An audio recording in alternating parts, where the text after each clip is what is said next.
The weekend. This is a crazy weekend. I mean, I'm looking at all these pre-matches and all these previews. This is a weekend of the ages. Because I remember there was a weekend that was similar to this. But I mean, I don't think there's ever been a weekend quite like this before, where you're clacker after clacker after clacker after clacker. And this is yet the latest clacker, which is the Madrid derby. Little check of what's happening in the La Liga table. No, I said La Liga table, please. Okay, bing. Okay, so Real Madrid at top. All those Zizou haters. I don't see a loss. 8 wins, 3 draws, 27 points. And Atletico with 21 points. So Atletico needs to get their ass moving. 6 points adrift from Real Madrid. And oh God, what a way! And I believe Atletico will be playing at home. So this is a tough game for Real Madrid, and could possibly be their first L. Possibly be, not fully, but it could possibly be their first L. Let's talk injury updates. Very bad news for Real Madrid. Alvaro Morata may be out. That's very bad news. Benzema being out is irrelevant because, again, I believe as the way he's playing right now, he's pretty irrelevant. Morata, that is horrible news. He apparently picked up a hamstring injury after the England game. So if he's out, that is not good for Real Madrid at all. Griezmann says that he will play through the pain. So obviously after the France game, I believe against Ivory Coast, I believe he may have had a little bit of a knock, but he says he's going to play through pain, which means that he may not actually be fully fit, which is good news for Real Madrid, not great news for Atletico. So I think that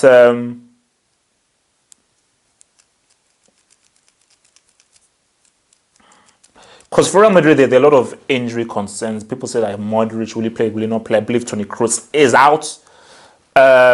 So the belief is that you may see Kovacic and Modric in that midfield. And, I just think that, especially in central midfield, I played central midfield when I was very young.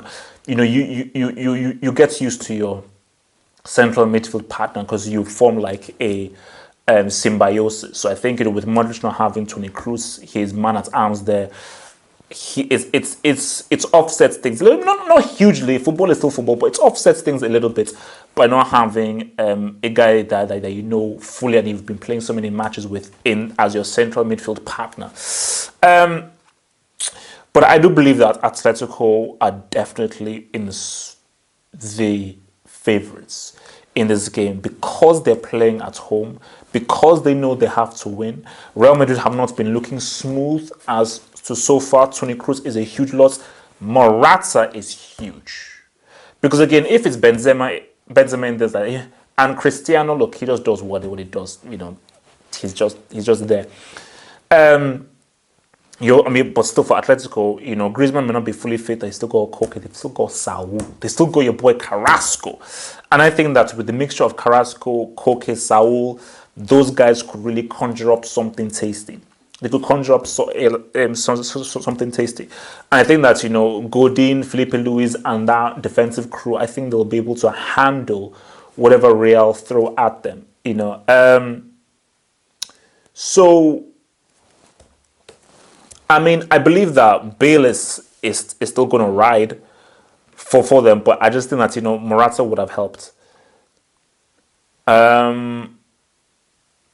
So for Real, how they really approach this is that they have to be physical and they've got to be ready for a physical fight, and it is extremely important that they keep their shape.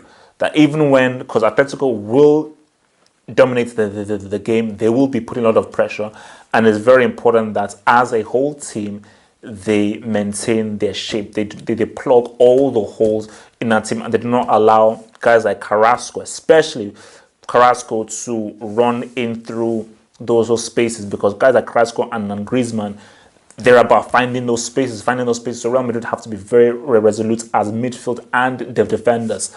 But then they're just going to use so for Cristiano, again, limited player, not a lot is expected of him, but he's your goal scorer. So they just have to supply him. Don't give him the ball to feet. He's not going to dribble past anybody. Just give him that ball in that box, because that guy is a predatory goal scoring threat. And for Bale, I think that a lot will not even ride on Gareth Bale to really, because he's going to lead the offense, he's going to really lead the attack, and he's going to really inspire Real Madrid. And at specific points, that's how football works. He's got to make that right decision, make that right pass, know when to run forward with the ball, utilize the space. I think Bale is a very smart player. It's about utilizing the space, pushing the ball forward, and really trying to conjure up important attacks. Because based on how Atletico Madrid are and how disciplined they are, Real, you ain't going to get that many attacks. And Atletico, they know Real Madrid very well. But I just think that, with regards to Atletico, I think for them, it's about doing what they do. Doing what they do, being very physical, being very organized, but also really moving that ball around in creative ways. Because I think that Atletico will be confident that they can open up Real Madrid. And it will be I think Carrasco and Saul will be very crucial. Who knows? Blondie can do something. Blondie can also do something as well. So I think this is going to be a really good game. Obviously, I would have wanted all full teams to be fully playing each other, but I think still this game is going to be fantastic. I'm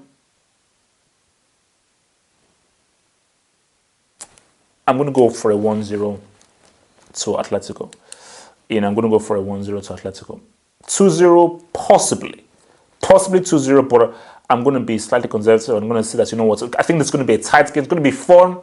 There are going to be chances, but I think overall, Atletico will edge it, will get the goal that is needed, possibly through Carrasco, and they're going to close the deal and win this 1-0. But whatever the fact, I cannot wait for this game. I think this game will be popping. And yeah, man, watch for my post-match analysis after the game. Remember to visit the website to look at other upcoming videos. Remember to listen to Talking Tactics as well. Follow your kid at Facebook and Twitter, right there at Half4Pods.